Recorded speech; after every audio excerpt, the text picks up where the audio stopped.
দেবগিরি পাহাড়ের গভীর জঙ্গল থেকে ভেসে আসছে ওঙ্কার ধ্বনি। অনেক দূরের গ্রামের মানুষরা শুনতে পায় সেই ধ্বনি আর ভাবে বুঝি ওই সাপত সংকুল জঙ্গলে হয়তো কোনো ঋষি বা সন্ন্যাসী এসে ধ্যান করছে। প্রায় 1200 বছর আগের কথা।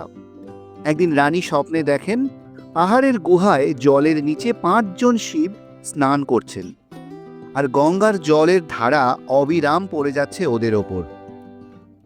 সকালবেলা রানীর অনুরোধে রাজা নিজে সৈন্য ও পুরোহিত সহ সেই বনাঞ্চলে যান এবং সত্যিই জলের নিচে 5টি শিবলিঙ্গ দেখতে পান। কে ছিলেন এই রাজা? শিবলিঙ্গ তো দেখতে পেলেন, কিন্তু তারপর? উড়িষ্যার বালেশ্বর বা বালাসোর জেলায় দেবগিরি পাহাড়ে অবস্থিত পঞ্চলিঙ্গেশ্বরের দারুণ সুন্দর প্রাকৃতিক সৌন্দর্য। শুধুই কি শৈব তীর্থ? এই জায়গার ঐতিহাসিক গুরুত্ব কিন্তু কম নয়। উড়িষ্যা বলতে আমরা কি বুঝি?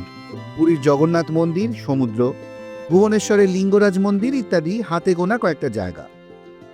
জগন্নাথ দেব মানে বিষ্ণু তো উড়িষ্যার প্রধান দেবতা, কিন্তু জানেন কি কোন দেবতা বা দেবী মন্দির বেশি উড়িষ্যায় এবং কেন? ছোট্ট একটা জায়গা পঞ্চলিঙ্গেশ্বর। জায়গাটা কেন গুরুত্বপূর্ণ বলুন তো? আজ আমরা খুঁজব সেই পাহাড়ের রহস্য, পূর্বঘাট পর্বতের পঞ্চলিঙ্গেশ্বরের। শুধুই কি মন্দির বা তীর্থ, নাকি ছিল আরও অনেক কিছু? পঞ্চলিঙ্গেশ্বরের নামের মানে অবশ্যই আপনারা জানেন। বহু মানুষ যান, মন্দিরে পুজো দিয়ে আসেন, কিন্তু পিছন ফিরে তাকিয়েছেন কখনো? জানেন কি এই জায়গায় ছিল অতি প্রাচীন সভ্যতা এবং তার ঐতিহাসিক এবং ভৌগোলিক গুরুত্ব কি? 5টা শিবলিঙ্গ গুহার মধ্যে জলের তলায়, যেখানে শীত, গ্রীষ্ম, বর্ষায় অবিশ্রান্ত ধারায় জল পড়েই চলেছে। কিন্তু কেন? এর তাৎপর্য কি? শুধু ধর্মীয় নয়, কোনো ঐতিহাসিক, দার্শনিক এবং ভৌগোলিক কারণ আছে কি? পঞ্চলিঙ্গেশ্বর মন্দিরের জন্য তো পুরো জায়গাটার নাম হয়েছে পঞ্চলিঙ্গেশ্বর, কিন্তু জানেন কি আগে কি ছিল এই জায়গার নাম? নামের পিছনে কি ইতিহাস লুকিয়ে আছে? আজ আমরা প্রাচীন ঔড্র দেশের এই জায়গা ঘুরতে ঘুরতে জেনে নেব এই জায়গার ইতিহাস। আর সেই সব কথা জানাতে আমি সায়ন আর পিনাকি চলে এসেছি হিস্ট্রি এভিনিউর আরেকটি নতুন ব্লগ নিয়ে আপনাদের জন্য। প্রথমে একটা কথা বলে দিই আপনাদের, স্কিপ না করে পুরো ভিডিওটা দেখুন এবং শুনুন। আর চ্যানেলটা যারা এখনও সাবস্ক্রাইব করেননি, প্লিজ তারা সাবস্ক্রাইব করে দেবেন এবং পাশে থাকা বেল আইকনটি প্রেস করে দেবেন। প্রত্যেকের জন্য বলে দিই, আমরা কোনো মন গড়া ইতিহাস আপনাদের সামনে নিয়ে আসি না। বিভিন্ন ইতিহাসবিদ এবং গবেষকদের লেখা, জনশ্রুতি এবং স্থানীয় বাসিন্দাদের কাছ থেকে জানা তথ্যই আমরা উপস্থাপনা করে থাকি। আমাদের ডেসক্রিপশন বক্সে সেই সব নাম বা লিঙ্ক দেওয়া থাকে। এক্ষেত্রে কিছু ঐতিহাসিক গবেষকদের লেখা, যেমন অ্যান্ড্রু স্টার্লিংয়ের Odisha, its geography, statistics, history, religion and antiquities, Shri N C. পান্ডার লেখা the cultural heritage of Odisha Balasore, doctor K C. Panigrahi archaeological remains of Odisha এবং স্থানীয় বই পঞ্চলিঙ্গেশ্বর মাহাত্ম্য আমাদের সমৃদ্ধ করেছে। পঞ্চলিঙ্গেশ্বরের কথায় যাওয়ার আগে জেনে নেওয়া যাক আরও কিছু অজানা তথ্য। উড়িষ্যার প্রধান দেবতা হলেন জগন্নাথ দেব মানে বিষ্ণু, কিন্তু ওড়িশা প্রত্নতত্ত্ব অধিদপ্তর অর্থাৎ ওড়িশা স্টেট আর্কিওলজিক্যাল ডিপার্টমেন্ট এবং ওড়িশা টেম্পল আর্কিটেকচার 1985-এর বিশ্লেষণ অনুযায়ী ওড়িশা রাজ্যে প্রায় 65 থেকে 70% প্রাচীন মন্দিরই শিব মন্দির। বাকি অংশে বিষ্ণু বা জগন্নাথ, দেবী মন্দির, সূর্য ও গণেশ মন্দির রয়েছে। প্রশ্ন জাগছে তো কেন? ইতিহাসবিদ গবেষকদের মতে খ্রিস্টপূর্ব 1200 বা তারও আগে এই রাজ্যের নাম কিছু কিছু জায়গায় পাওয়া যায় কলিঙ্গ, আবার ঔর বা ঔড্র দেশ, আবার উৎকল বলেও এই রাজ্যের পরিচয় পাওয়া যায়। কালো পর্বতাঞ্চলের জনগণ বা কালো মাটির দেশ এই অর্থে কালিঙ্গ নামের জন্ম। এটি যুক্তিসঙ্গত, কারণ প্রাচীন কলিঙ্গ অঞ্চল ছিল পূর্বঘাট পর্বতশ্রেণী ও বঙ্গোপসাগরের মাঝের উর্বর কালো মাটির অঞ্চল, যেখানে প্রাচীন আদিবাসী কল জাতির বসবাস ছিল। কল জাতির বসতি থেকে কলিঙ্গ নামের উৎপত্তি। এই জাতিগোষ্ঠী ছিল দ্রাবিড় ও মুন্ডা ভাষাভাষী আদিবাসী জনগোষ্ঠী, যারা খ্রিস্টপূর্ব যুগে দক্ষিণ ওড়িশা ও উত্তর অন্ধ্র অঞ্চলে বসবাস করত। পরবর্তী পুরাণ মতে ইক্ষ্বাকু বংশীয় রাজা কলিঙ্গ নিজের নামে দেশ স্থাপন করেন। ঔর বা ঔড্রা উপজাতি বা আদিবাসী ও অনার্য মানুষের বাসস্থান ছিল এই দেশ। এরা ছিল এক প্রাচীন কৃষি ও পশুপালক জনগোষ্ঠী এবং শিবের উপাসক। পরবর্তীতে উৎকল রাজ্যের সঙ্গে মিশে যায় ঔড্র দেশ।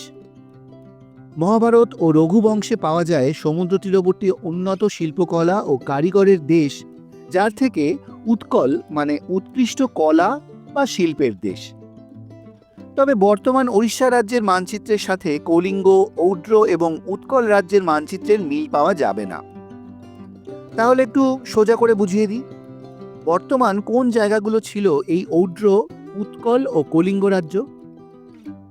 ঔড্র রাজ্য হল উত্তর ও পূর্ব ওড়িশা, উৎকল রাজ্য হল মধ্য ওড়িশা, কলিঙ্গ রাজ্য হল দক্ষিণ ওড়িশা।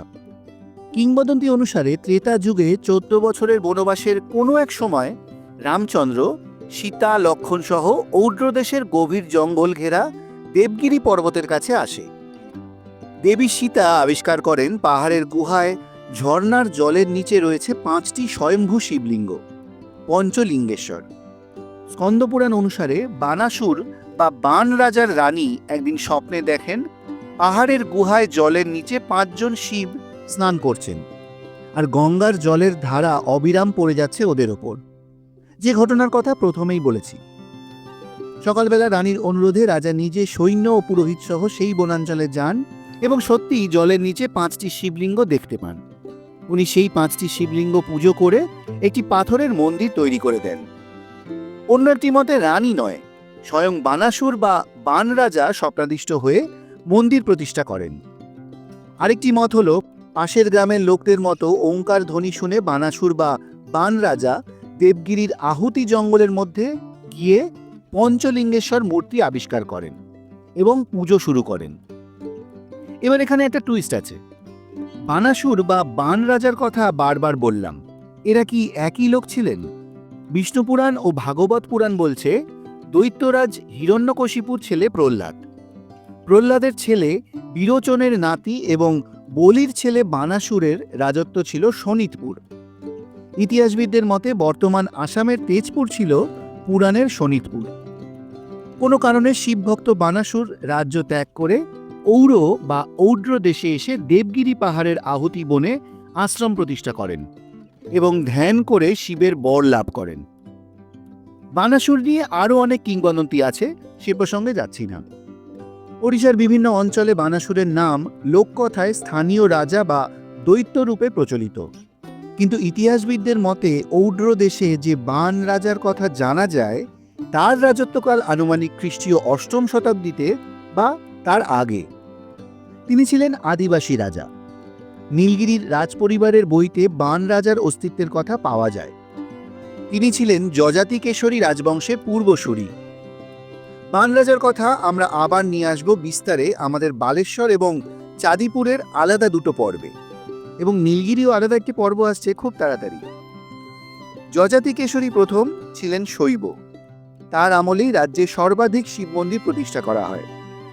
সোমবংশীয় রাজা যজাতি কেশরীর রাজ্য ছিল উৎকল, যা পরে সমগ্র ওড়িশায় ব্যাপ্ত হয়। কথিত আছে ইনি পঞ্চলিঙ্গেশ্বর মন্দির পুনর্নির্মাণ করেন, যদিও কোনো ঐতিহাসিক তথ্য প্রমাণ পাওয়া যায় না। আবার বলা হয় নীলগিরির রাজপরিবার এই মন্দির সংস্কার করেন। সোমবংশীয় রাজা যজাতি কেশরীর রাজবংশের সময়কাল ছিল খ্রিস্টীয় 9ম থেকে 12 শতক পর্যন্ত। যজাতি কেশরী প্রথম আনুমানিক 925 খ্রিস্টাব্দ থেকে রাজত্ব করেছেন প্রায় 50 বছর। তারপর আসে গঙ্গ বা চোরগঙ্গ রাজবংশ, যাদের আমলে পুরীর জগন্নাথ মন্দির তৈরি হয়। লোককথা বলে উৎকল ও ঔড্র রাজ্য কখনো প্রতিদ্বন্দ্বী ছিল, আবার কখনো একে অপরের মিত্র ছিল। একে একে সোমবংশের রাজারা ঔড্র অঞ্চল নিজেদের শাসনে নেন। এর ফলে দুটি রাজ্যের সীমা মিশে যায়, সংস্কৃতিও মিলেমিশে এক নতুন পরিচয়ে পরিণত হয়। এই মিলন থেকেই জন্ম নেয় আধুনিক ওড়িশা, যেখানে ঔড্রর আদিবাসী ঐতিহ্য, উৎকলের শৈব ভক্তি আর কলিঙ্গের বৈষ্ণব ঐতিহ্য তিনে মিলে গড়ে ওঠে এক সম্পূর্ণ সভ্যতা। পরবর্তীকালের উড়িষ্যা প্রদেশ যযাতি কেশরীর শাসনকালে উৎকল রাজ্য এতটাই সমৃদ্ধ হয়েছিল যে পরবর্তী গঙ্গ রাজারা সেই ভিত্তির ওপর দাঁড়িয়ে তৈরি করেন পুরীর জগন্নাথ মন্দির।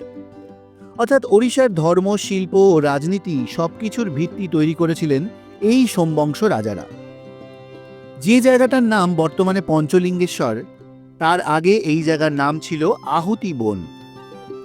আহুতি নামকরণের পিছনে ঐতিহাসিক ও লোকবিশ্বাস মিলিয়ে কয়েকটি কারণ পাওয়া যায়। ওড়িয়া ভাষায়ও আহুতি মানে সংস্কৃত ও বাংলার মতোই। একটি ব্যাখ্যা ইতিহাসবিদদের কাছ থেকে আসে। আহুতি শব্দটি সংস্কৃত মূল হু ধাতু থেকে এসেছে, যার অর্থ অগ্নিতে উৎসর্গ করা বা জ্বালানো। দেবগিরি পাহাড় এবং এর আশেপাশের অঞ্চল প্রাচীন ঔড্র রাজ্যের অধীনে ছিল। এই পাহাড় ঘেরা জঙ্গল ছিল বহু তপস্বী, যোগী এবং সাধকদের আশ্রমভূমি, যেখানে হোমযজ্ঞ বা অগ্নিহোত্র প্রচলিত ছিল। তাই স্থানীয়রা একে বলতো যজ্ঞে আহুতি দেওয়া বন। এই নাম প্রায় নিশ্চিতভাবেই বৈদিক এবং শৈব তপস্যা ঐতিহ্য থেকে এসেছে, যা বানাসুর বা শিবলিঙ্গ প্রতিষ্ঠার আগে থেকেই চলত। কিছু ইতিহাসবিদ যেমন ডক্টর কেসি প্রাণিগ্রাহী ও এন.সি. পান্ডা ইঙ্গিত দিয়েছেন যে উত্তর বালেশ্বরের জঙ্গলাঞ্চলে একসময় আহুদা বা আহুতি নামের আদিবাসী উপজাতির বসবাস ছিল। তাদের নাম থেকেই এলাকাটির নাম হতে পারে আহুতি বন। এই উপজাতিরা অগ্নি ও শিব উভয়কেই পুজো করত এবং তাদের ধর্মীয় উৎসবে আহুতি, যাকে বলে ফায়ার অফারিং, সেটা ছিল মূল অংশ। তাই এটা একটা ভাষাগত ও সামাজিক নামকরণ হতে পারে। আরেকটি ভৌগোলিক কারণও দেখিয়েছেন গবেষকরা। দেবগিরি অঞ্চলে প্রচুর পরিমাণে লালচে আগ্নেয় শিলা ও অগ্নিসদৃশ রঙের মাটি রয়েছে। প্রাচীন ওড়িয়া বা সংস্কৃত নামকরণে এমন জায়গাগুলোকেও অনেক সময় আহুতি অর্থাৎ অগ্নি সম্পর্কিত ভূমি বলা হতো। তাই নামটি সম্ভবত প্রাকৃতিক বৈশিষ্ট্যের প্রতীকও ছিল। পঞ্চলিঙ্গেশ্বর নামটা এসেছে 5টি শিবলিঙ্গের থেকে, এটা আমরা সবাই মোটামুটি জানি। কিন্তু পঞ্চলিঙ্গেশ্বরের এই 5টি শিবলিঙ্গের তাৎপর্য কি? এই 5টি লিঙ্গ জীবনের 5 তত্ত্বকে নির্দেশ করে: প্রকৃতি বা পৃথিবী, জল, বায়ু, আকাশ এবং অগ্নি। পঞ্চলিঙ্গেশ্বরের জলে ডোবা অবস্থায় দার্শনিক ব্যাখ্যা। শিব হলেন চৈতন্যের ভিত্তি, তিনি নিঃশব্দ, নিরাকার, অচল। জল হল চলমান, জীবনদায়িনী শক্তি। তাই পঞ্চলিঙ্গেশ্বরের 5টি লিঙ্গ জলে ঢাকা, মানে চেতনার প্রবাহ সর্বদা ঈশ্বর সত্তার ওপর প্রবাহিত হচ্ছে। এটি পুরুষ ও প্রকৃতির ঐক্যের প্রতীক। ভক্তকে হাত দিয়ে জল সরিয়ে শিবলিঙ্গ স্পর্শ করতে হয়, যা প্রতীকীভাবে বোঝায় অহংকার রূপী জল সরিয়ে তবেই তুমি চৈতন্যরূপী শিবের স্পর্শ পাবে।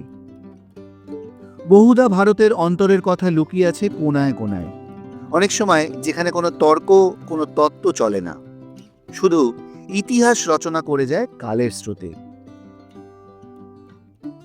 আমাদের আজকের ব্লগটি আপনাদের কেমন লাগলো কমেন্ট করে কিন্তু অবশ্যই জানাবেন।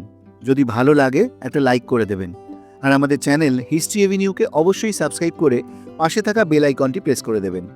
আর হ্যাঁ, আমাদের এই ব্লগগুলো বেশি করে শেয়ার করবেন, যাতে এরকম ধরনের ইতিহাস আমরা আপনাদের সামনে আরও বেশি করে নিয়ে আসতে পারি। দেখা হচ্ছে খুব শীঘ্রই পরবর্তী ব্লগে, নতুন কোনো জায়গায় নতুন কোনো ইতিহাসের খোঁজে। সবাই ভালো থাকবেন, সুস্থ থাকবেন। নমস্কার।